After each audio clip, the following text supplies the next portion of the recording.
What is the penalty? The penalty is 25%. So you already had a 25% tariff imposed by Donald Trump last week. Now this is set to come into effect tomorrow. With this, there is also an additional penalty that Donald Trump has imposed. And this is because he's not seen progress in Russia-Ukraine talks. Also, he believes that India is fueling the war in Ukraine by continuing to buy Russian oil. Remember, we have been reporting over the last 3 to 4 days that India is not just the only buyer of Russian oil. You've got China, you've got Turkey, you've got Brazil. Even European Union had massive LNG purchases and fossil fuel purchases from Russia since the war began. Now, let's just go according to what the executive order says, and I quote them now. According and as consistent with the applicable law, articles of India imported into the customs territory of the US shall be subject to an additional ad valorem rate of duty of 25%. Subject to Section 3 of this order, this rate of duty shall be effective with respect to goods entered for consumption or withdrawn from warehouse for consumption on or after 12:01 a.m. Eastern Daylight Time, 21 days after the date of this order, except for goods that were loaded onto a vessel at the port of loading and in transit on the final mode of transit prior to entry into the US before 12:01 a.m. Eastern Daylight Time. So there is a 21-day period before this additional penalty comes into effect. Hopefully, we might be able to find a breakthrough in talks till then, but you have a 21-day period, and these tariffs would come into effect from the 17th of September 2025. So if we do not have any breakthrough or deal till then, the tariff would go up to 50% on Indian goods. We're also seeing that the ad valorem duty imposed in Section 2 of this order shall be in addition to any other duties, fees, taxes, exactions and charges applicable to such imports unless subject to existing or future actions under Section 232 of the Trade Expansion Act. So what does this mean? This means that this additional duty is a penalty on top of duties which are announced earlier by Donald Trump and the exemptions under Section 232, which is under the Trade Expansion Act on grounds of national security. Those exemptions continue. So that semiconductors, for example, pharmaceuticals, lumber, critical minerals, fuel for that matter. So these are areas where the exemptions will continue. So no additional penalty, no tariffs on pharma, no penalty tariffs will apply to steel, aluminium, auto sectors, which are subject to sectoral tariffs. Those continue to be accepted. Pharma, semiconductors, all the items that were in the 232 list, in the list of exemptions issued by Donald Trump via an executive order on the 2nd of April, all those exemptions continue as of now. And just for those viewers coming in, Donald Trump has now imposed an additional penalty of 25% on India. Let me just read out that paragraph for the benefit of our viewers. I have received additional information that India has been buying directly or indirectly from the US, and they are also selling to other countries. The exact line being Section 2 of this executive order, imposition of tariffs. I find that the government of India is currently directly or indirectly importing Russian Federation oil. This is the reason why this penalty has been imposed. S.C. Garg, former finance secretary, joining us. Mr. Garg, 25% we may have absorbed. Anything above that, and if you have a 50% tariff, probably trade would come to a standstill. How badly are we hit right now? And do you see this 21-day period for the tariff to kick in as a warning, as a chance for India to come to the negotiating table, offer a compromise? See, very clearly, even at 25%, that half of Indian trade was lost. 50%, no trade takes place. So trade is off the table completely as far as India and US are concerned if these tariffs kicks in.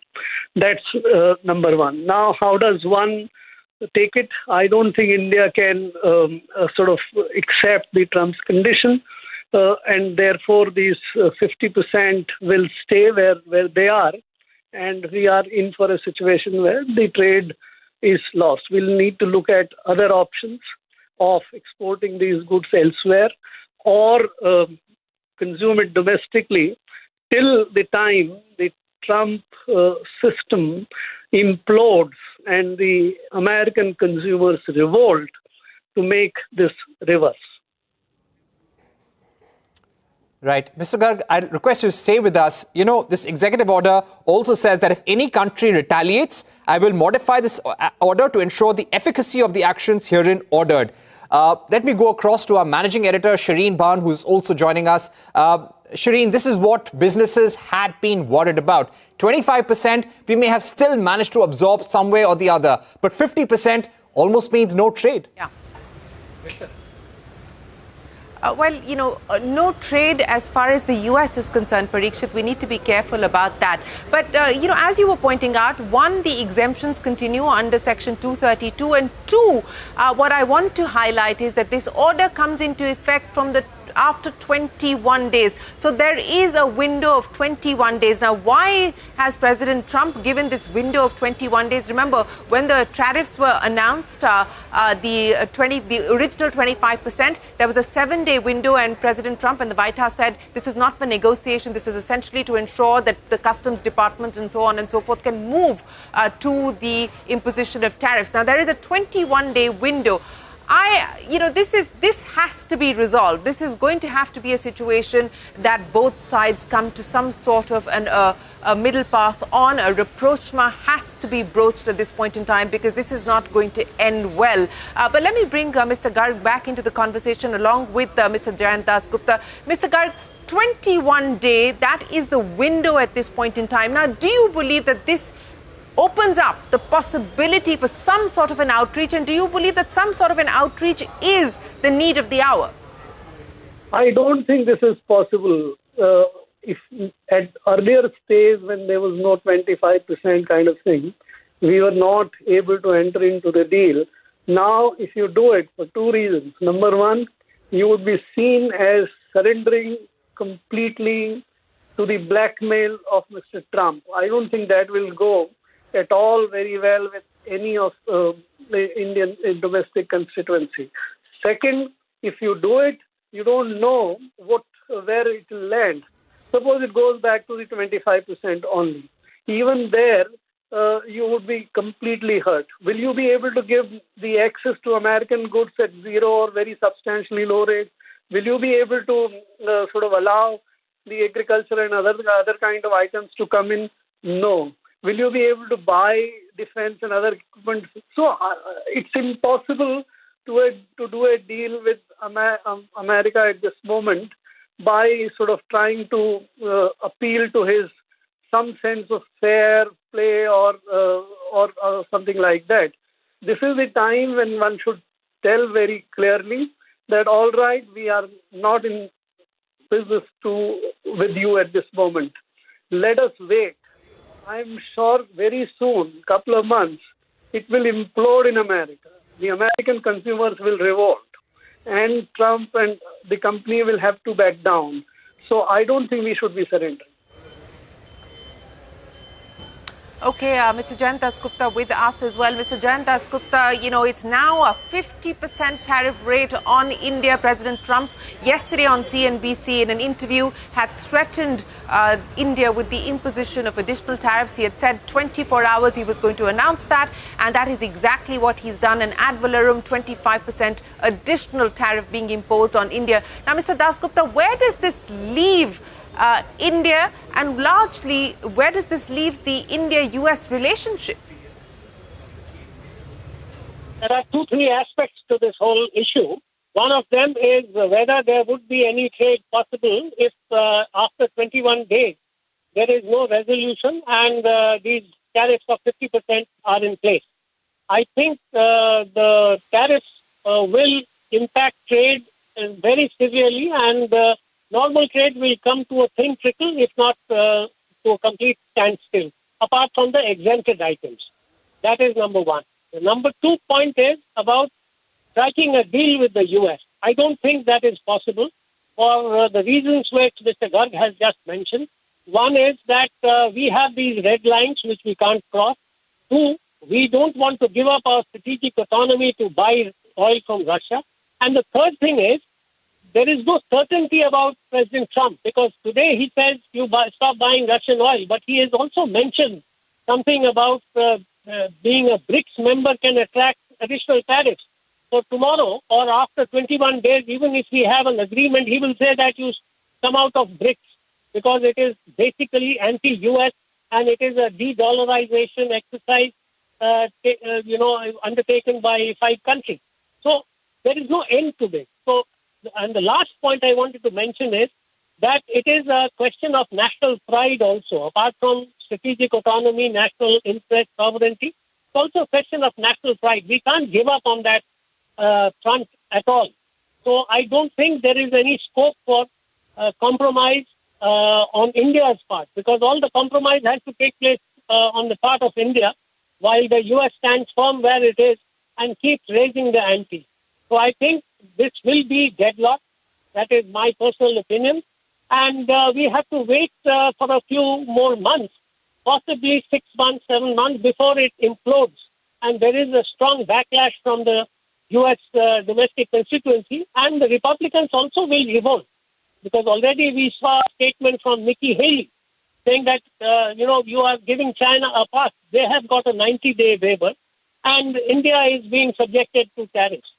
So I think this is going to have a very strong backlash. The whole tariff issue, of course, not India's alone. And the Republicans who are afraid that they will get a pasting at the November 2026 midterm election, they will get onto President Trump and say that you have to roll back these tariffs. Well, I mean, it is hard to comprehend this, but that's the headline. India today stands with the highest tariff rate. I mean, countries had a 40% tariff rate. Countries like Switzerland had been hit with a 39% tariff rate. India was at 25%, and today India stands with a tariff rate of 50% post the decision taken by Donald Trump and the executive order that has been signed by President Donald Trump. Now, I want to go back again, Mr. Garg and Mr. Dasgupta, to the point that both of you were making, and essentially you're saying that you believe that this is deadlocked. Now, if I go back to the statement, to the order, it lays out both options. It lays out the option that if India were to retaliate, this order may be modified, which means that there could be even more adverse action. But it also says that the order may be modified if India takes significant steps to align sufficiently with the US. Now, for a moment, let's set aside what you said, that you believe that this is deadlocked. If there were to be any attempt to move this further, to try and arrive at some sort of a bridge with the US, what could be on the table, Mr. Garg? So that bridge is not there. Let's not look at that elusive bridge. Second, retaliation is again self-defeating. We must not get into the retaliatory game at all. We should ignore this completely. Where I think we are committing error is that while we are trying to sort of expose the hypocrisy of Trump, we are unnecessarily targeting EU and others. That is where our relief zone lies. We should be doing deal with them rather than also shaming them. So don't do anything with the United States now. Don't offer any concession on the pricing of the export which our people make to United States. If they still take it at the old prices, take it and let the Americans pay the tariffs. But look for 2 alternative ways to absorb your goods for the time being, domestically as well as the other part, including EU. Make bridges with EU rather than trying to shame them. Mr. Dasgupta, do you also believe that there is no question of building a bridge at this point in time, that we should essentially not retaliate, but also not have any outreach at this point in time and engage with other trading partners. The Prime Minister, incidentally, also going to be heading to China at the end of the month, and that is now going to be a crucial meeting between India and China to try and see how both sides can perhaps work together. But in the interim, Mr. Dasgupta, what happens to Indian exporters? The Indian exporters are in for a very tough time over the next 6 months or so. And that is something which I think we'll have to take in our stride and factor in. But we, as the government, should try to mitigate the hardship that our exporters will face to the extent possible. One, by providing financial assistance, and two, by trying to explore new markets and also to speed up the FTA talks with the European Union and to deepen the talks with Japan and Korea and the others which are on the anvil, because we have FTAs with them, but we need to widen and deepen them. So that is the second aspect. The third aspect about retaliation is that we just can't retaliate because the products that we buy from the U.S. are required to keep the wheels of our own economy moving. We don't buy them to give any preferential treatment to the U.S. We buy them because they are competitive in those products and they have the products and they can supply at short notice. So I think by retaliating, by raising tariffs, by stopping imports from the U.S., we will be doing great harm to our own economic interests. So there is no question of retaliation. I think we should lie low. We should make our views clear. And the last point I wanted to mention, of course, Prime Minister Modi is planning to be in Beijing during the Shanghai Cooperation Organization meeting. But there is also a talk of two things which have emerged in the recent past. One is that President Lula has said that he will reach out to the other BRICS partners. And the other point is that China, Russia, and India may have a trilateral meeting very shortly to discuss how to get out of this issue which President Trump, the crisis which President Trump has created. Right. Shireen, I just want to go over two definitions also, which this executive order by Donald Trump spells out. One is, what is the meaning of Russian Federation oil? And perhaps this is the first time when the US administration has defined it very clearly and made it difficult for anyone to purchase or narrowed down the options for anyone at all. The term Russian oil means crude oil or petroleum products extracted, refined or exported from the Russian Federation, regardless of the nationality of the entity involved in the production or sale of such crude oil. And it also includes indirectly importing Russian Federation oil as well. He has given a reprieve, saying that if you are able to change the circumstances, if you show progress in stopping or reducing supply of Russian oil, whatever he wants, then he will be able to modify the order. So clearly there is a reprieve, but there are 2-3 worries over here. One, how do we clinch a deal going forward? Because this is not just about agriculture and dairy. The stakes are far higher now. Secondly, what happens to the larger India-US relationship, as you had said? And if I can go across to Mr. Garg on that, Mr. Garg, what do you think? All right, Mr. Dasgupta, what do you think will we've lost Mr. Garg Parikshit now?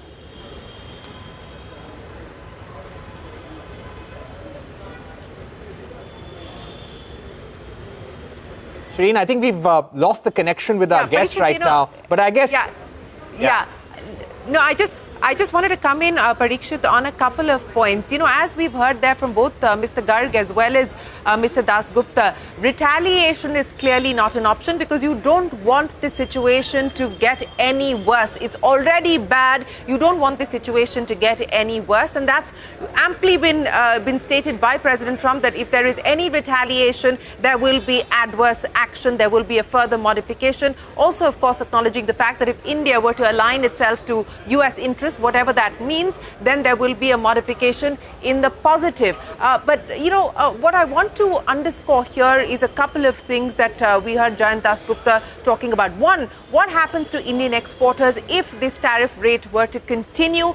You already saw the Commerce Ministry meeting with exporters, etc. Exporters have already asked, they've sent out an SOS to the government, and that was at 25%, saying we need some interest subvention, we need, certain SOPs from the government to try and help us tide over this time. Now, with a 50% tariff imposition, the clamor from Indian exporters is only going to get louder for government assistance, for government intervention. So that is point number one. That is something that we're going to have to look at very closely. Point number two, as I pointed out, we're now at 50%. Who else is at 50%?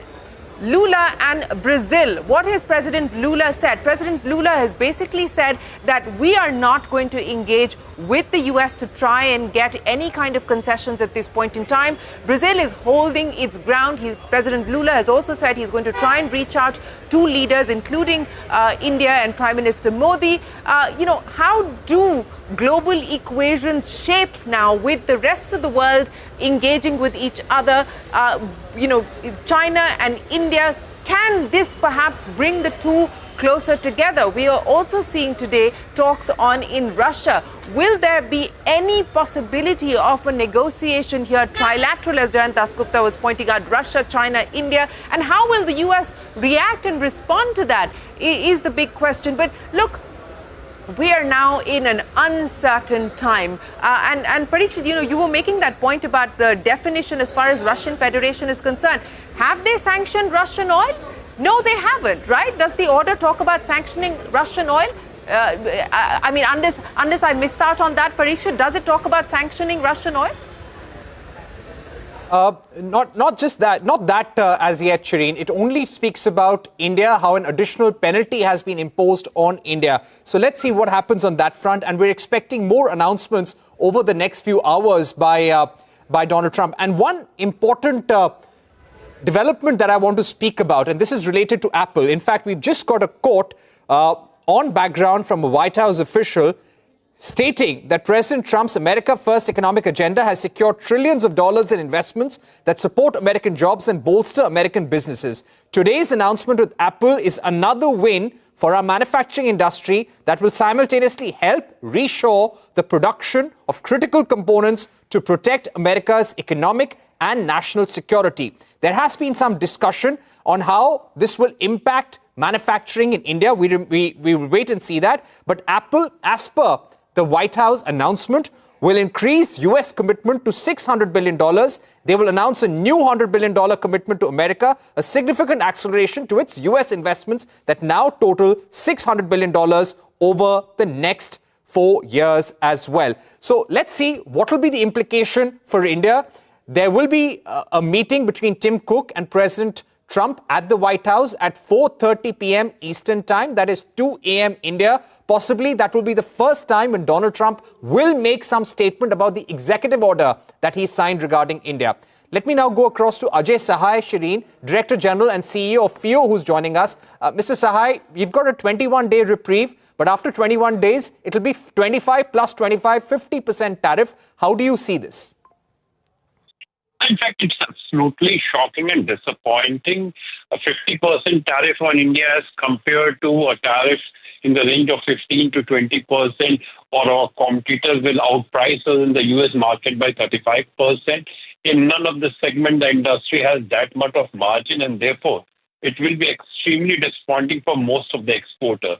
The only silver lining is that all the products which are under Section 232, where there is the standard duty or the exemption, that will continue.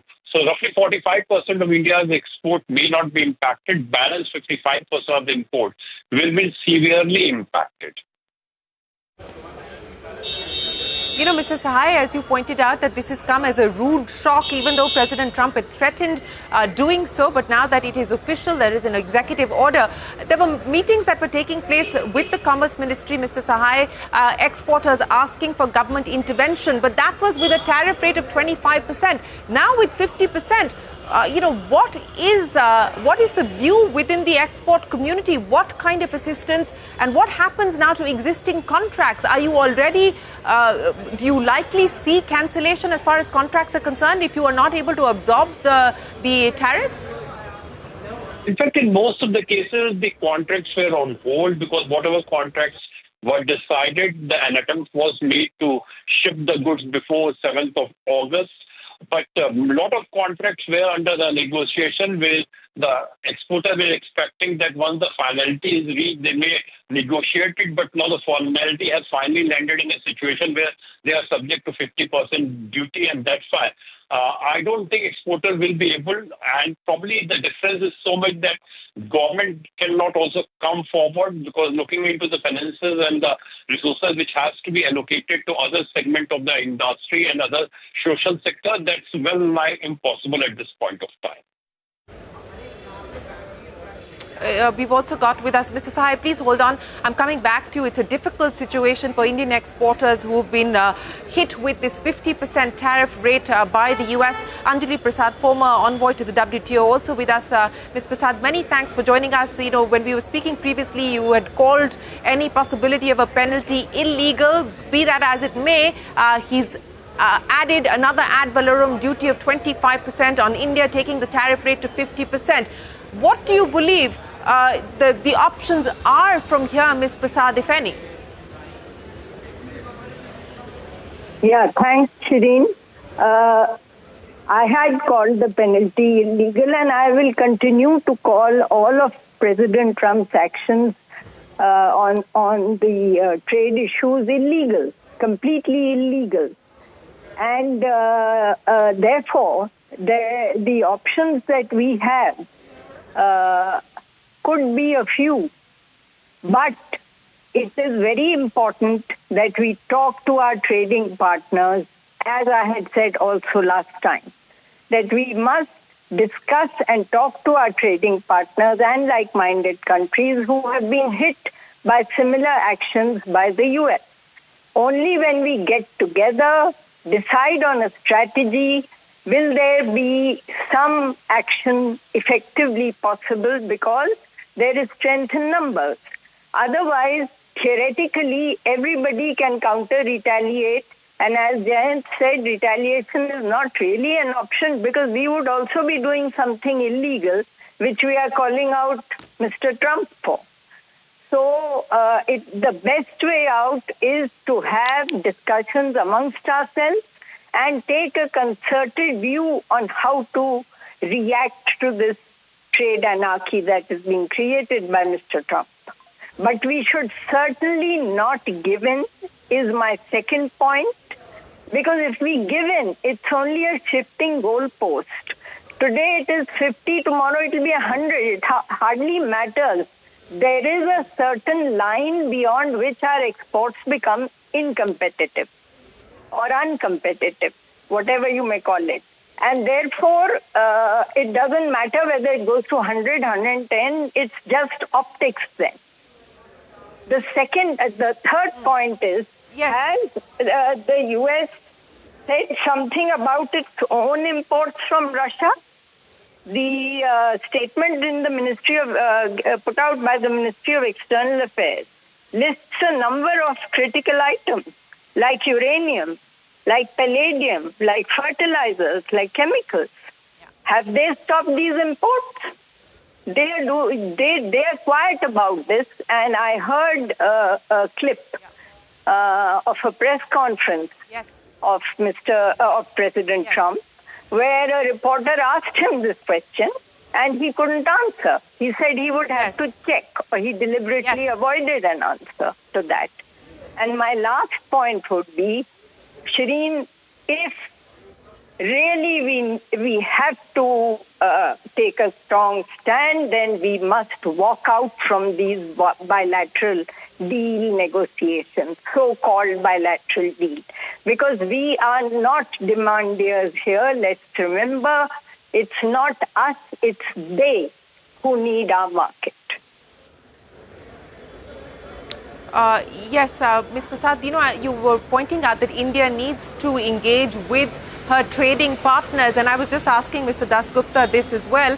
We've got the Prime Minister visiting China at the end of the month. This is going to be the first visit of the Prime Minister since the Galwan Valley clashes. Now, in the mix of what we're seeing happen, this meeting between India and China, significant. Now, we've got our own set of issues with China. There is the start of a re-engagement, the start of an economic re-engagement. But do you believe that that now is something that we must accelerate, we must amplify as a counter? See, Shireen, everything has it is on a different track. Let me put it that way. Trade with China has not been affected. If anything, it has grown. The skirmishes on the border or our issues on the defense front remain separate. Trade has continued. So on the trade issue, I don't think there is any problem if we engage with China and try and understand their viewpoint. Although my assessment is that China may probably not take a very tough stand. I would rather think that we should talk to Brazil and China, of course, but I'm not ruling out China, but I would think Brazil would be closer to our situation than China is. Yes, and Brazil has been hit with a 50% tariff as well. But Mr. Sahai, I want to come back to you, sir. In anticipation, because we got this threat being handed out by President Trump yesterday, I mean, were there any conversations? Parikshit, sorry, you wanted to make a point. I was trying to get across to Ajay Sahai, but go ahead. Right. Shireen, we've also been looking at the fact sheet that has been issued by the White House, and it also makes things quite clear. For example, India's import of Russian Federation oil, as per the White House fact sheet, undermines US efforts to counter Russia's harmful activities.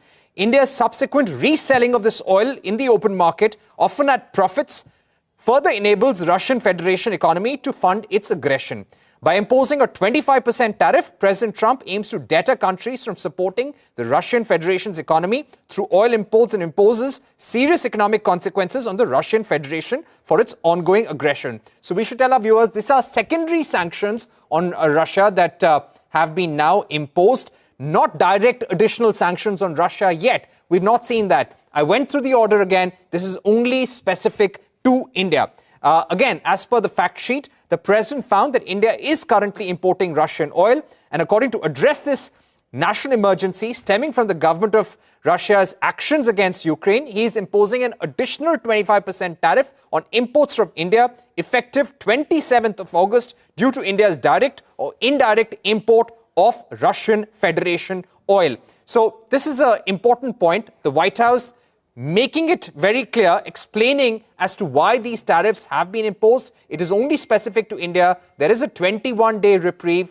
The White House, we sent a query to the White House to understand what will it now take to clinch the deal and what is the expectation from India. The expectation from India seems to have clearly increased. It's gone beyond just market access and trade. It's about stopping a supply and purchase of Russian oil and aligning India's foreign policy and political affiliations clearly with the US and not with Russia at all. So US is demanding a lot right now. This definitely puts India in a corner. We're told that the Ministry of External Affairs, the Ministry of Commerce, the Ministry of Finance, they are having joint consultations, and very soon in the next few hours we could possibly have a statement from the Ministry of External Affairs detailing India's next course of action. But over the last few days, we've been told by our sources in the government that we will not retaliate. We will try and find a way out. And considering that there are 21 days before this additional tariff would come into effect, I believe India will try and find a way out before that. Ms. Prasad, again, going back to this 21-day reprieve or the possibility of a reprieve that we're talking about, there's clearly a reason why President Trump has put 21 days on the table. The order also, as Parikshit was pointing out, specifies that if India were to align itself to the U.S. interest, this order could be modified. Now, I want to go back again. While all of you have so far said that this is a deadlock situation, that it wouldn't be prudent for India to either retaliate but also to give in. So, do you believe that this 21-day window is a window at all?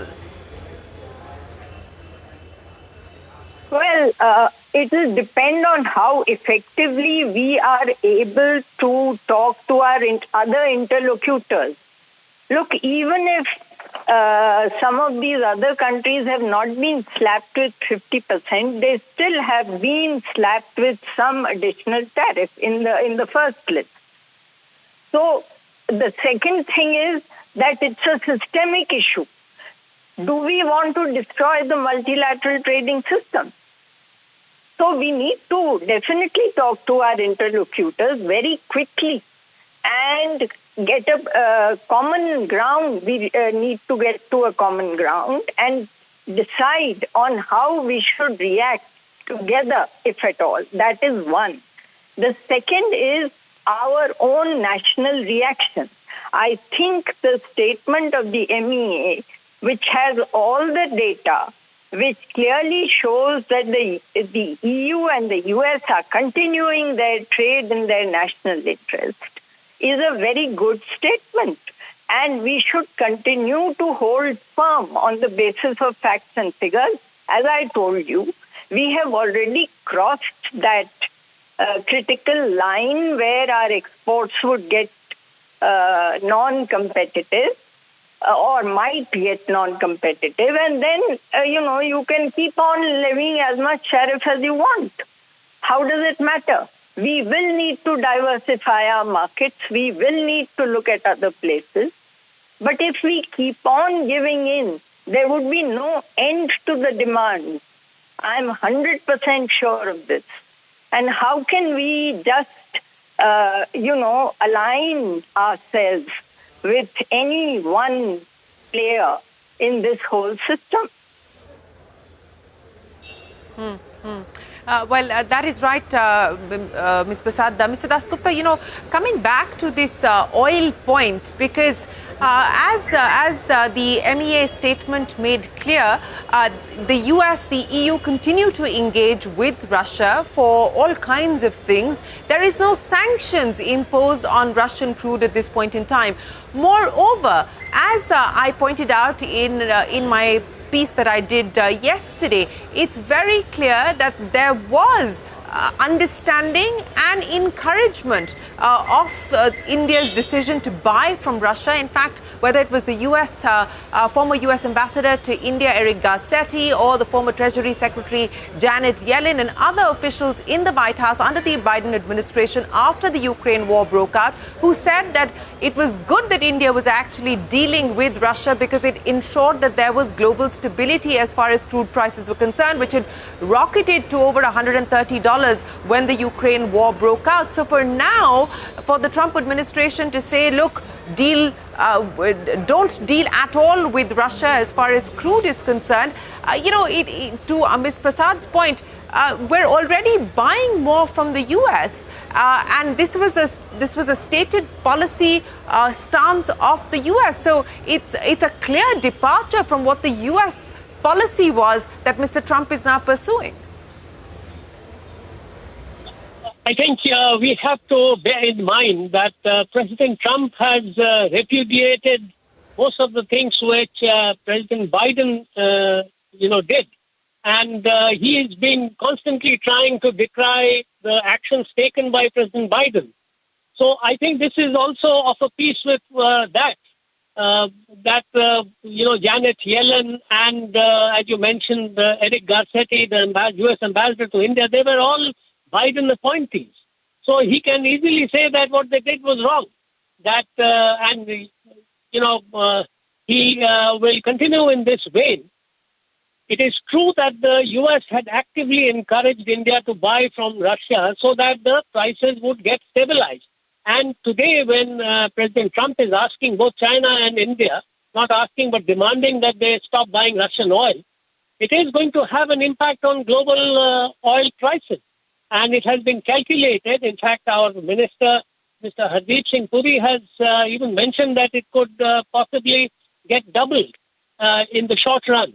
But there would definitely be an increase because these two countries are the main buyers of Russian oil.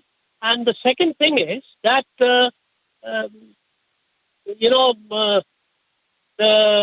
prices, 10% of the oil supply of the world comes from Russia. So if Russia were unable to sell oil to China and India, hypothetically, there would be a shortage and then the prices would go up.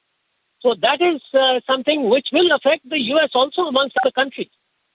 So I think President Trump's decisions are short-sighted, to say the least, and it is going to have an impact on the U.S. Economy, and the poorer people of the U.S. will suffer the most. Right. But do you feel, Ambassador Dasgupta, now we have to find a way out in the next 21 days? Because with 50%, even with 25%, we were becoming uncompetitive compared to Vietnam, compared to Indonesia, compared to Japan, Cambodia, Bangladesh, Sri Lanka. Is it now important for us to find some sort of way out to put this 50% tariff on hold? And according to you, where could that compromise happen? I don't think there is any scope for compromise, or that anything which we do will protect us from further damage, because President Trump is apt to, get up in the morning and say that I will slap another 25% tariff. Even 25% was very high, and it would have impacted our trade very badly. But 50% is, putting about 55% of our tariffs, of our exports, as Dr. Ajay Sahai just mentioned, out of kilter. So it will possibly come down to a thin trickle or get stopped completely for the time being. So I think we have to factor all these things, because there is no end to what President Trump can demand. He has said that India must align itself to U.S. interests. What are those interests? Tomorrow he may say he has got a promise of $600 billion from the European Union, $550 billion perhaps from the Japanese, and $350 billion from the Koreans. Tomorrow he may say you must invest $500 billion in the U.S. because you have so much of reserves. So there is no end to this. And it is a question of national pride also. There is just no way, I think, we can compromise. Right. Mr. Dasgupta and Shireen, I just want to put across a piece of information that we have now from the White House, and this is with reference to Apple. Today, there is a major announcement that is expected where Apple CEO Tim Cook will be coming to the White House. He will be making an announcement on an additional $100 billion investment in the USA. And this will be taking the overall commitment of Apple to US to $600 billion US dollars. Now, the White House has told CNBC-TV18 that this is the America First economic agenda that is now securing trillions of dollars in investments that support American jobs and bolster American businesses. And this announcement will further boost our manufacturing industry and help reshore the production of critical components to protect America's economic and national security. Now, people across the board and experts have said that you cannot be making iPhones in the US. It'll become way too expensive, and India and China are the right bets. In fact, India is the best bet for the future, keeping in mind the diversification strategy and to move away from China as well. But here's the critical part. A White House official telling CNBC-TV18 that this new announcement includes an ambitious new American manufacturing program dedicated to bringing even more of Apple's supply chain and advanced manufacturing to the US. Through this advanced manufacturing program, Apple will increase its investment across America and incentivize global companies to manufacture even more critical components in the US. So Shireen, while this doesn't seem to be connected, the fact is, if we have tariffs at this level, this will only force many companies to consider more manufacturing in America in the long term. As you've been saying, manufacturing and shift of supply chains cannot happen in the long term. But probably in the near term, we are going to see a slowdown in investments from the US. Ms. Prasad, do you want to weigh in on what Apple is going to make as an announcement in the White House today? I have a personal assessment here, and that is that Mr. Trump, in his MAGA, the Make America Great Again effort, is going back to what the Americans did around the Second World War and the Great Depression. They built their infant industry through high tariff walls. And he is trying the same thing now. This is my assessment. This business of Russian oil and blood on our hands and Ukraine and things like that is just a part of a strategy, a larger strategy of his Make America Great Again. And this is what he's going to do, whatever we may do. As Jayant also said, and I have been saying it again and again, we may do anything, but he is not going to give up on this strategy. And he is going to continue the way he thinks will make America great again. Yes, and Parikshit, look, let's be very, very clear that it's not as if all of this supply chain and Apple setting up manufacturing in the US is going to happen overnight. But what happens in the interim? Remember, exports from India for the very first time to the US surpassed China. Apple's iPhone exports from India surpassed China for the very first time. Now, with this tariff imposition, you've got Vietnam and others at a 19% rate. This is all up in the air at this point in time. I think it is going to create a sense of uncertainty and, of course, that pause mode that people have been on, weighing options. This is certainly going to be a difficult one as people try and navigate their way through what this means. But it's important to note that while Apple makes this big announcement, because President Trump has been basically wielding the stick at Tim Cook for the last several months now, saying that, look, you've got to do this. And so Tim Cook is doing exactly that. But it's not as if this is going to happen overnight. But what happens to the fact that India was now surpassing China as an exporter of iPhones to the US? What happens to that is the big question. But let me go across to our colleague Sanjay Suri outside the White House, joining us now live. Sanjay, it's the shock, it's the bomb that President Trump had threatened us with, and it is now exploded. A 50% tariff rate on India, but a 21-day window left open there, Sanjay. What are you hearing? What is that window about? Does the US see that as an attempt for any kind of negotiation and outreach? Because experts that we're speaking to here believe that while India must not retaliate, India must not give in either. We've been having one window open after another. Of course, we had that 90-day pause in tariffs after the so-called Liberation Day announcement on April the 2nd. That went to July the 9th. Then we were told that it'll be the end of July. Then it is the first week of August. Now we have this, and now we have another 3 weeks. So we have had a number of windows open up, and there's a pattern to this opening of the windows, if you like. Trump is giving other countries, and in this case, of course, India, time to come around to its position. But the question really is that while India holds on now to this 3-week window of hope, what possibly could change? The one optimistic outcome could be if within these 3 weeks the Russia-Ukraine war were to end. Now that would be really taking optimism to a stretch. Of course, it's not impossible, but let's face it, it's not likely. So if that were the war were to end, then this argument about Russian oil gets a bit dated and everything will have to be considered afresh.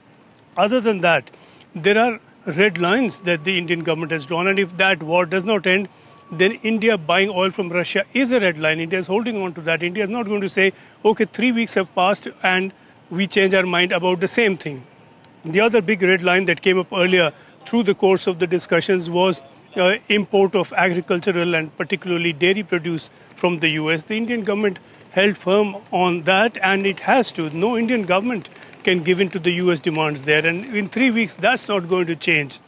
So this diplomacy is all about negotiations and about making the impossible happen. There is, in that sense, some hope. But going by the two red lines that India has held on to, import of oil from Russia and agricultural imports, this is not something that India can budge on, really. All right, just stay with us, Sanjay Suri. We also have with us Rajiv Kumar, former Vice Chairman of the Niti Aayog. Kirit Parikh, former member of the Economic Advisory Council of the Prime Minister, is also on the phone line. Mr. Parikh, if I can come across to you, what options do you see for India at the moment? This is clearly directed against India for purchase of Russian oil and gas. We're being singled out. China has bought much more. Turkey has been buying. Brazil has been buying. Saudi Arabia, Singapore. But clearly, Donald Trump feels that India does not have much leverage. What can we do now till the next 21 days? Even the Americans are importing from Russia. So I think the whole idea is all a completely crazy idea, and it's just an excuse to beat down India. I don't think India would give in, or I don't even agree that they should. I also believe that they should not give in, because once you give in to a bully, you would be asked to give in again and again and again. And I think we have to stand firm. What will happen to our exports in the short term is really quite worrisome, but I think we have to learn to live with it. And I believe that this cannot last too long, because Trump would see that there is so much of adverse impact on U.S. economy itself in terms of the prices that will go up in the U.S. The consumer prices and inflation would go up, and U.S. economy cannot continue to operate this kind of high tariffs all around. Right, absolutely. Yeah. Now, what do you think? Right. Parikshit, Parikshit, sorry, I'm interrupting you. We've got the former Vice Chairman of the Niti Aayog, Mr. Rajiv Kumar, here with us, also a man who's looked at trade all his life. Mr. Kumar, thanks very much for joining us. What a day it's turned out to be. A strategic partner, strategic ally of India, and President Trump imposes India with a 50% tariff. What do you believe our options are? What do you believe India's response should be? Hi, Shireen. An amazing day and completely, a big shock. But I think he has given us again a window, hasn't he? And if there is a window, then we should look at what the elements are, what is required in the negotiation. See, I've always believed that these tariff hikes are kind of a negotiating strategy rather than a punishment for importing Russian oil, etc., etc. So I think that we need to look at what is it that they want in those negotiations. Because what I'd heard from DC was that the negotiations are being held very seriously. They've gone into depth. They've gone sector by sector, etc. So unless there is a real red line, like for example, zero tariffs on all grains and so on, that we need to cross, I think we should look at those carefully and try and avoid this 50% hike on our exports, because that will really imply that the U.S. market, which is worth close to $100 billion for our exports, will be closed off. So my thought, go get into the negotiations as much as you can, and try and work out a deal with them, because he's a deal maker, and so this would just be another tactics for getting a deal that he thinks that he thinks he wants. So that's my view. So there doesn't seem to be too many alternatives to this, and Russian oil is an excuse, in my view, because they import themselves stuff from Russia, and so does the EU.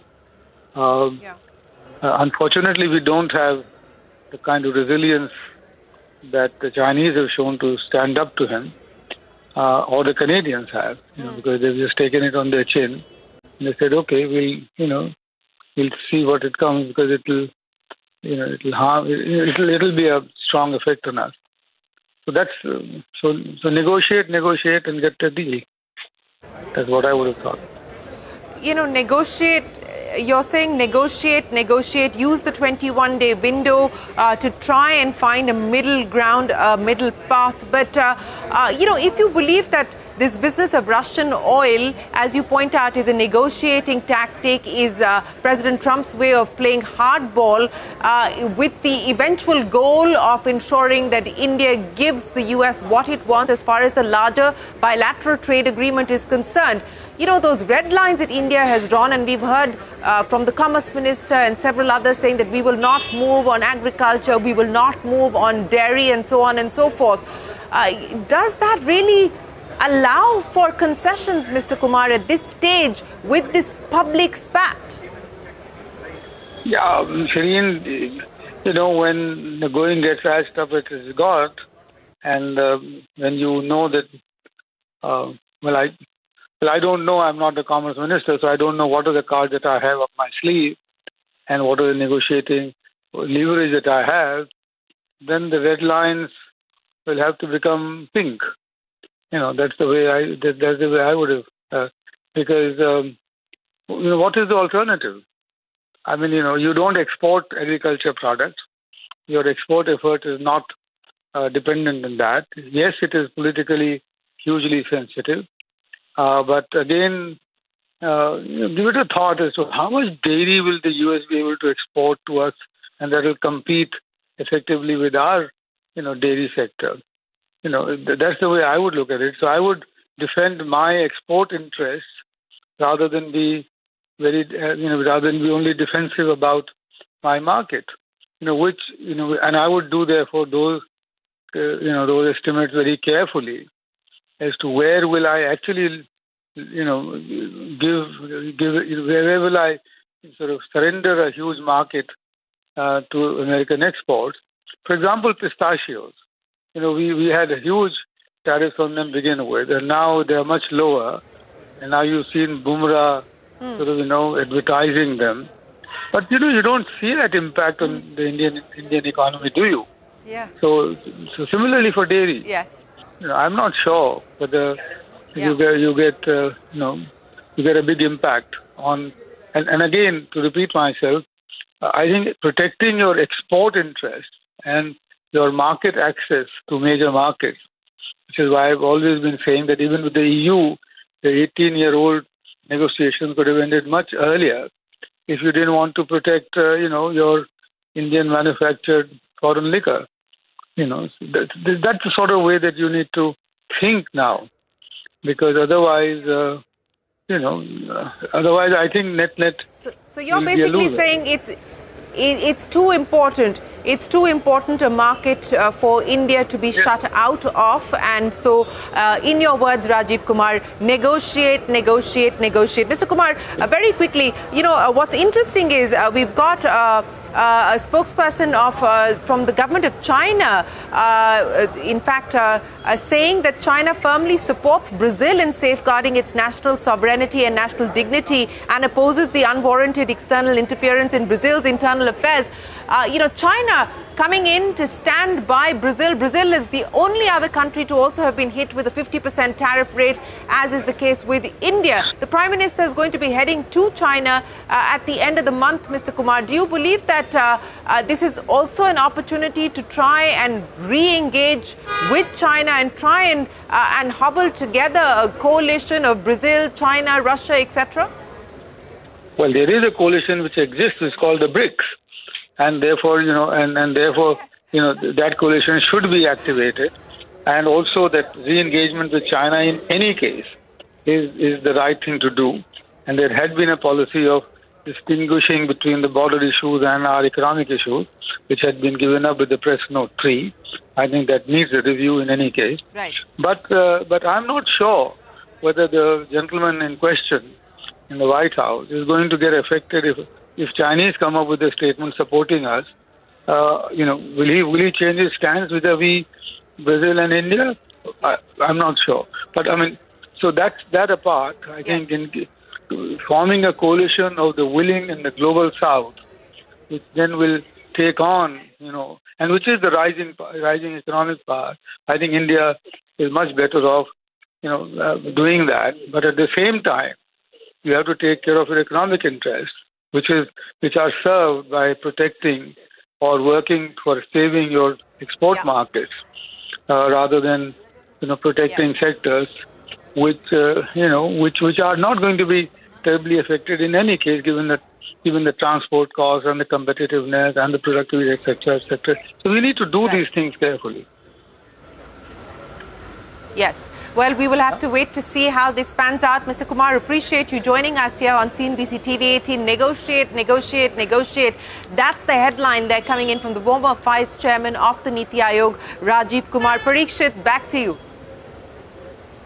Right, Shireen. The big story this evening, US President Donald Trump singles out India in his tariff war. He has slapped an additional 25% tariff on all Indian goods, penalizing India for its continued purchase of Russian oil. The new tariffs, which take effect from August 27th, bring the total US tariff burden on India to a staggering 50%. The move came after Trump, in an interview to CNBC, had said, and I quote, "They're fueling the war machine, and if they're going to do that, then I'm not going to be happy." End of quote. The White House says the order could be revised if India takes measures to align sufficiently with the United States. In another instance, the order could be revised if India retaliates.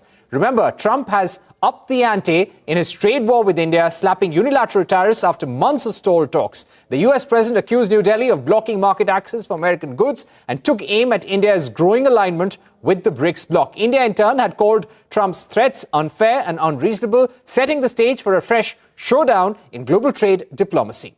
Let's go across to Sanjay Suri, who is joining us from outside the White House. Sanjay, are negotiations happening still? We believe that a White House team, a trade team from the USTR, they will be visiting India somewhere around the 20th of August for talks. But currently, are there phone lines which are ringing between India and the White House? Well, phone lines would be ringing because those people on either end of the phone are in that sort of business. And no doubt, as scheduled at present, and that's the most we can say, there is a team due to visit India. But really the question is, what would there be to talk about? Because if it comes to the trade talks, we know that a lot has been discussed, a lot has been demanded, a lot has been refused, though a little bit has been agreed. But where do you go from there? Who can ever say that the latest demand from Trump on anything will be the last demand from Trump on that? He can change his demands, and he does all the time. So the difficulty is not just this or that particular issue or this or that demand. It's the fundamentals of negotiation. They've broken all the roles of negotiation. This is not a negotiation where someone gives and someone concedes and someone gains a little and concedes a little there. This is a conversation with an all or nothing man. All that should be his way, nothing the other way. This is what he believes. He believes is the world owes it to America to pay America taxes to sustain it as it did, as he has reminded us often a century back. So that is a fundamental position of Trump that's very difficult. It really sits outside the whole business of negotiations. It, in fact, is contrary to negotiations by definition. So there is that issue to deal with. Of course, when it comes to the particulars of the talks, and these have been talks that have gone through several rounds, there have been some instances of progress. In fact, Piyush Goyal said that there's been fantastic progress with the US. The trouble is that this latest comes from outside of those talks. And that is something India can't deal with any more than Brazil can deal with the Bolsonaro issue. So if something arises from outside of the talks or raised from outside of the talks, then what do you do? All right, so let's see what happens over the next 21 days. But clearly, this is not good news for India. Thank you very much, Sanjay, for joining us. We'll be coming back to you for more updates. Let me go across to Atul Keshav, who's the president of the US-India Business Council, Michael Kugelman, South Asia analyst at Foreign Policy magazine, and former MEA Secretary Sanjay Bhattacharya. Gentlemen, thank you very much. Ambassador Keshav, definitely not good news coming in. 25% additional tariff, taking the tariffs on India to 50% after a period of 21 days. This is a question that we're now asking. Is there any way out even possible at this juncture? This doesn't look about agriculture and dairy. This is about cutting off a relationship with Russia. Diplomacy is always looking out for possibilities, for gaps in any relationship. But do you think the doors for any more talks are closed now?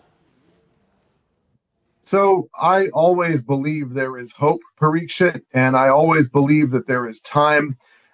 These are the world's two greatest democracies. We represent the hopes of free people everywhere. It's important that we get this right. There's been 25 years of bipartisan effort by people in both capitals and in both countries to bring us to where we are. And I don't think that any of us really will benefit from losing this at the goal line. So, as I have said repeatedly, now is a time for conversations. To repeat something very obvious, the president wrote a book called The Art of the Deal. And, I disagree a little slightly with your correspondent on the ground at the White House. A negotiation between governments always also includes the heads of those governments. And so whatever has been done by the negotiating teams, and much good work has been done by them, and I applaud them and congratulate them, there's a point where a deal, especially a deal of this magnitude and importance, gets closed by the bosses. And I think that moment has been overdue for at least the past month. That closure needs to happen because it will be good for America and good for India. I don't think it's so easy for the two of us to pull apart. Certainly business doesn't feel that way, and business stands ready to help to continue the convergence between our countries. Right. We've just got the statement from the Ministry of External Affairs, and they've said the United States has in recent days targeted India's oil imports from Russia. We're breaking MEA's statement. They've said we've already made clear our position on these issues, including the fact that our imports are based on market factors and done with the overall objective of ensuring the energy security of 1.4 billion people of India. It is therefore extremely unfortunate that US should choose to impose additional tariffs on India for actions that several other countries are also taking in their national interest. We reiterate that these actions are unfair, unjustified, unreasonable. We will take all actions necessary to protect its national interest. Michael Kugelman, do you believe that this will further provoke Donald Trump? Well, I mean, he clearly has already been provoked enough. I mean, this is going to be a very difficult confrontation to exit. But I would agree with what Ambassador Kashyap just said, that now emotions are high, temperatures are high, but in due course, I think that the two sides are going to have to come back to the negotiating table. That really would work out for India's interests, given the nature of its relationship with Russia, and given that it is not in any position or mood to scale back or, if not, eliminate its imports of cheap Russian oil. But I think that negotiation, assuming it picks up again, would be very difficult because it does seem that the U.S. side wants India to make concessions across the board, and India has stated its red lines, and that entails not easing protections in sensitive sectors, particularly agriculture, the dairy industry, and so on. So unless there's more of a willingness on the part of the U.S. side to relent and make some of its own concessions, it could be difficult to come back to the negotiating table. I think in the meantime, here, India's ongoing talks with the EU about the trade deal they're trying to come out with becomes much more important. India needs to look for ways to defray the potential damage or to ease the potential damage of these tariffs that could be coming from the U.S. And in that regard, getting that deal with the EU by the end of the year, the EU, of course, being another key destination for Indian exports, that would be big. That would be significant. I think it could give India a bit of breathing room. But no, the U.S.-India relationship is experiencing one of its most difficult moments. I'd say its most difficult moment over the last 2 decades of strategic partnership. But it is possible to get over these obstacles. And if you look at how business leaders, industry leaders in both countries look at the relationship, they want things to work. They are so keen to engage more commercially, to focus in these new growth areas like AI and tech. There's so much that could be done.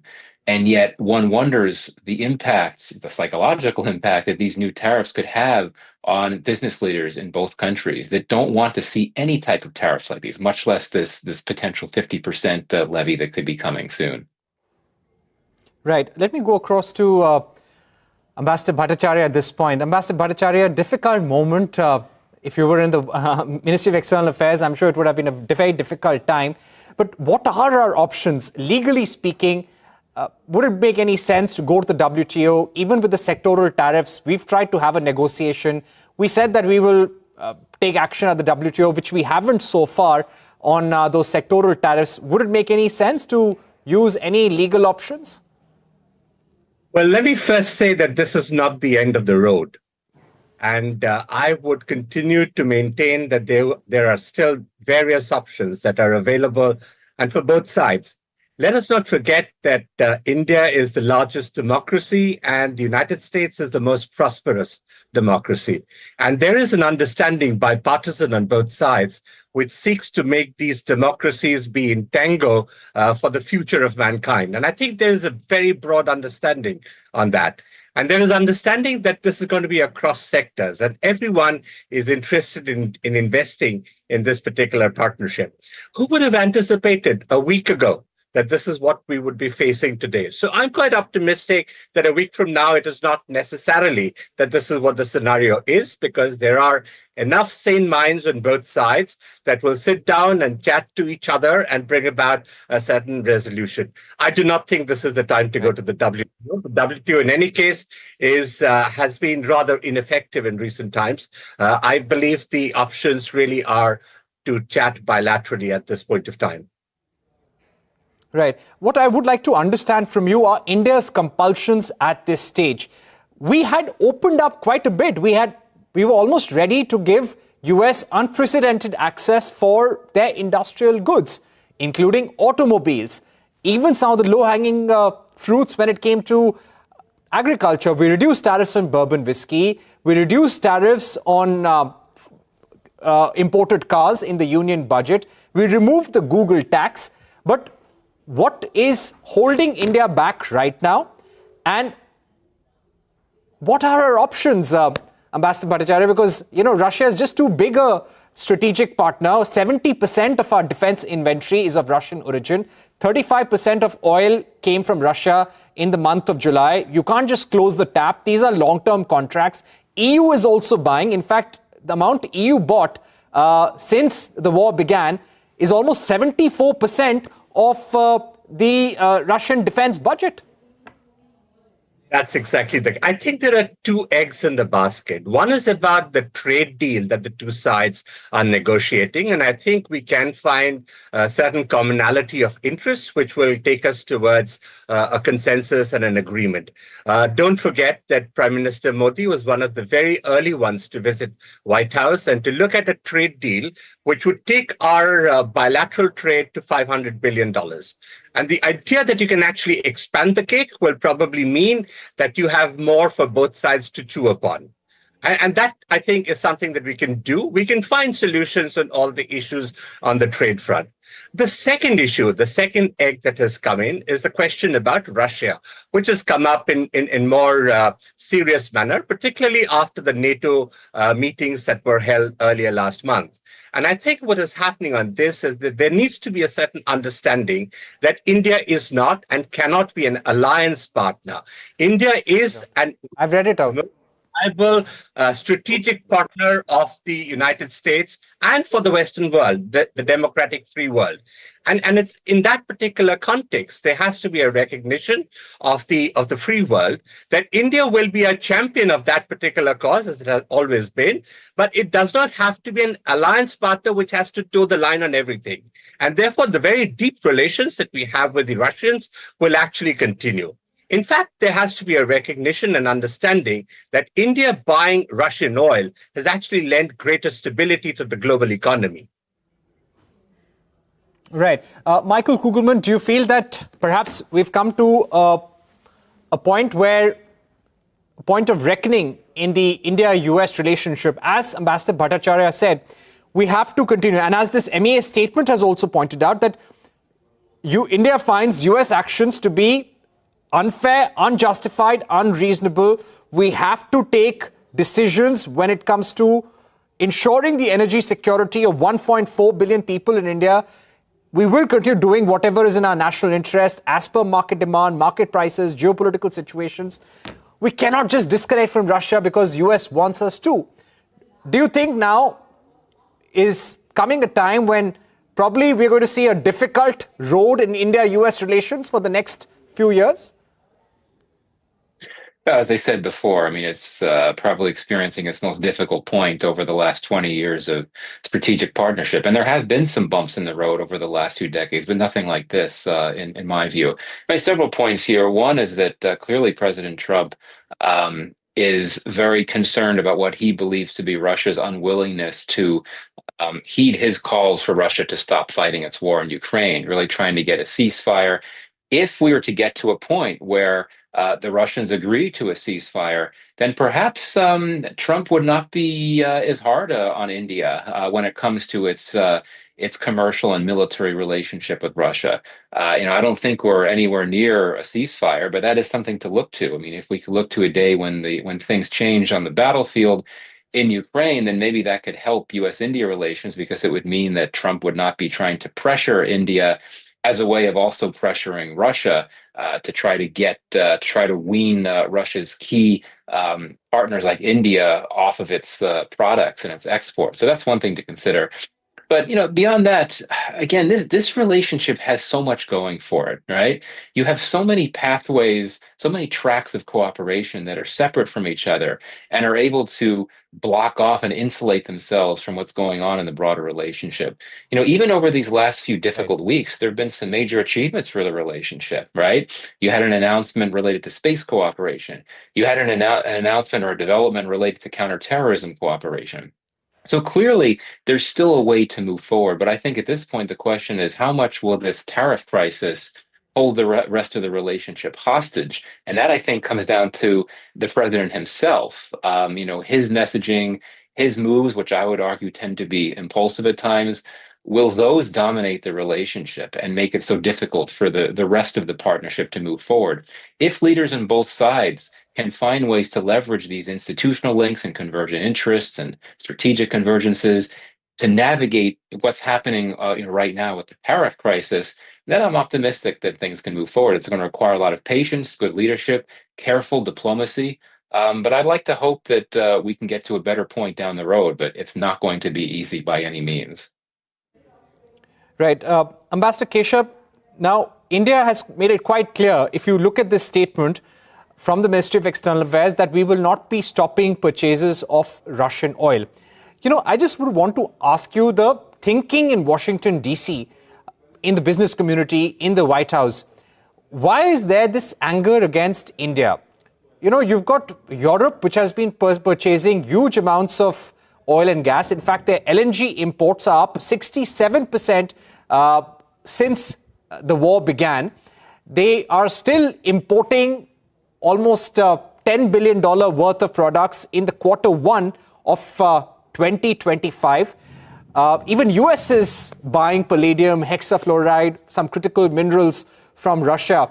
You've got countries like Turkey, countries like Brazil, countries like China. China is the biggest buyer of fossil fuels from Russia. But why target India in this manner? Is this the only part of the story, or is there more to it? Has some tension been building up? Parikshit, you're dealing with a different kind of negotiation than ones from the past. Perhaps the U.S. government may have been more genteel in the past, but I remember some very, very tough scrapes where it took a lot of quiet talking and not launching statements at each other in order to make an agreement and find a way through. This is how friends talk to each other, is to understand one another's perspective. And this is now, it is clear to me that the negotiating teams, the two bureaucracies have talked to one another, but I think the time has come for the leaders to talk to one another, because what has clearly happened in America is that the president's perspective on Russia and on Mr. Putin and on his disastrous and ill-advised war in Ukraine has changed. And the president is clearly very frustrated about the unwillingness of the Russians to agree to a ceasefire and to end this war. And that frustration is reflected in these recent decisions. The entire context has changed since a couple of years ago, when people were focused on inflation and price controls and all of that. The frustration of the president, I think, has to be addressed in some way, because this war has gone on too long. It has killed at least 1 million Russians, if not many more Ukrainians.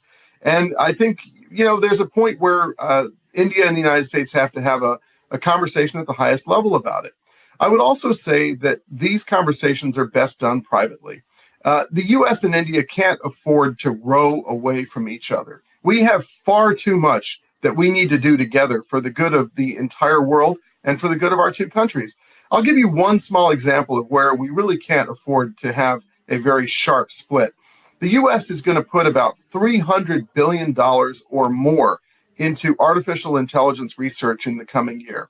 I don't know what the number is for India, but clearly this is an area where Indian talent fuels the technological lead of countries like the United States and India, frankly, countries of the free world, and we cannot afford to squander that. There's so much else besides. Michael mentioned space, but you just name the area, we have collaboration.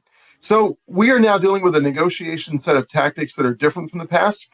But I remember, 20 years ago, where we had a very honest, direct, quiet conversation with India about Iranian oil. And we explained the matter and we shared our perspectives in a way that led India to its own decision about what was best for India and what was best for India's long-term strategic interests and needs. And I think that's what's needed now. Sobriety, calm, patience, a focus on continuing the strategic, economic, and technological collaboration, and ultimately a resolution of this rather difficult public dispute by being friends again. Right. Let me go across to Ambassador Bhattacharya. Ambassador Bhattacharya, the Prime Minister will be going for the SCO summit in China later this month. You've got Ajit Doval in Moscow right now. Could these points further irk Donald Trump? Because if we go to the SCO summit, we will have meetings with Russian leaders there. Even now, we are working on a future roadmap of relations with Russia. We're wanting to get those S-400 batteries to India as soon as possible. We're negotiating, acquiring more S-400 defense systems. Do you think all these meetings that are taking place could further irk Donald Trump? I think, I don't really lose sleep over what's happening in the recent times, because I think, and I agree with Atul on that we need calm minds. And we need cool minds which can actually talk to each other in a cool, composed manner to sort this problem out. It is a problem. I think what's also necessary, and I agree with Atul again, that we need consultation at the leadership level. But what I would also add to that is that we need a more balanced opinion and expression of the situation and context to the leaders, so that when they meet and talk, or they talk on the phone, whichever way it is, they have a more balanced perspective of what's actually going on. Because otherwise, the tensions that seem to have come about may actually get further exacerbated. So, given that background, I would say that the interactions that leaders have with others is but a normal, natural occurrence. Sometime later in the year, probably have a Quad summit at which we expect that, various leaders of the Quad will get together. We will probably have other where various leaders will meet. So I don't think the meeting of leaderships with other leaders should actually be a negative factor. Ambassador Bhattacharya, one quick question. We have just about a minute, but I want to ask one question to everybody. What is the best case scenario? What is the best way out right now? Let's look at the positive and what can be done. Ambassador Bhattacharya, starting with you very quickly, what are the basic options for India at this point? What is the best case scenario? I think a very good trade deal is possible between India and the United States, and I think our negotiators can work it out. We should keep the political issues out of it, and we will have a very good way forward. Right. Ambassador Keshav, what can clinch the deal right now? Well, great powers talk to one another, even when they have very difficult moments. The Russians answer the phone when we call because the future of the world is at stake if we get something wrong. Mr. Putin talks to President Trump. Xi Jinping talks to President Trump. I think that India, as a great and noble power, ought to pick up the phone and close the deal the same way that the Chinese, the Europeans, the Japanese, Koreans, Vietnamese, Indonesians, and others have closed deals. This is not so hard to do. Trump is a rational actor. He wants what's best for his country, but he's also willing to strike reasonable deals. This is the time. Now is the moment. Right. Michael, question to you. What's the best way out right now that you see for India? What can India do to save the situation? Well, agreeing to come back to the negotiating table. And I think also benefiting from a potential confidence building measure here, I would cite something that Ambassador Bhattacharya mentioned. There's a Quad summit that's supposed to happen in India later this year. Assuming President Trump is willing to go and participate, that could be really important. If he does not want to participate, if there is not a Quad leader summit later this year, that would really not help move the needle forward in getting the U.S. and India to work more together broadly and focus on these negotiations to get to across the finish line. Right. Thank you very much, Michael Kugelman, Ambassador Keshav, Ambassador Bhattacharya, for joining us on the program. Let's hope there can be a breakthrough. But for the moment, in 21 days, there will be an additional 25% penalty that will come into effect. And that will take the penalty to 50%. Remember, this tariff would come into effect just a few days before India and US start negotiations, the 6th round of negotiations. You've got US negotiators coming up. So clearly, this is also aimed at making India come to the negotiating table with a deal that addresses US's concerns on Russian oil. Let's see what happens when the US trade team comes and whether there can be a breakthrough. That's all for tonight. Goodbye.